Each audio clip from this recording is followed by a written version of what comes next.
A question recently by one of our viewers was, did you run a pediatric practice? You saw so many children a day, more than most so-called pediatric practices.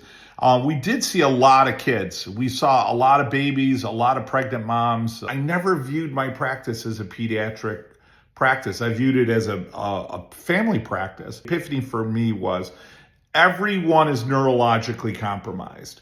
Everyone with subluxation has a compromised nervous system.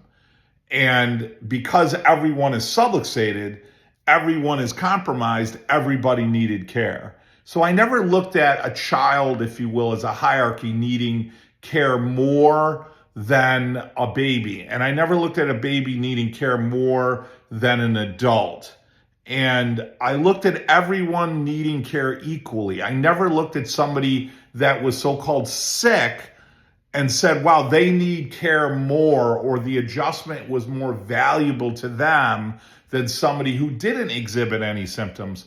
So my vantage point, my viewpoint was that everyone is neurologically compromised. The subluxation is a detriment to the nervous system, and therefore everybody needed care equally. So I was never more motivated. I wasn't, I call it an ambulance chaser. That's my vocabulary, but I never was somebody that was running after people that had symptoms. I was never chasing after people and said, oh, you hurt, you need to see a chiropractor. My attitude is, oh, you're alive, you have a pulse, you need a chiropractor. And that's what I teach, that's what I coach. That's still my perspective. And that allowed us to have the largest family practice in chiropractic, certainly in modern days. I adjusted more people and more children and more moms and more pregnant people in a day than most practices see in a month. And I loved it, and it was great. It was phenomenal. And I had so many blessings and so many great teachers and mentors. So why do I coach? Why do I teach? That's what I bring to you guys. I bring you, not you're doing this right, you're doing this wrong. Here's the experience that I have as a chiropractor. Here's what made me successful.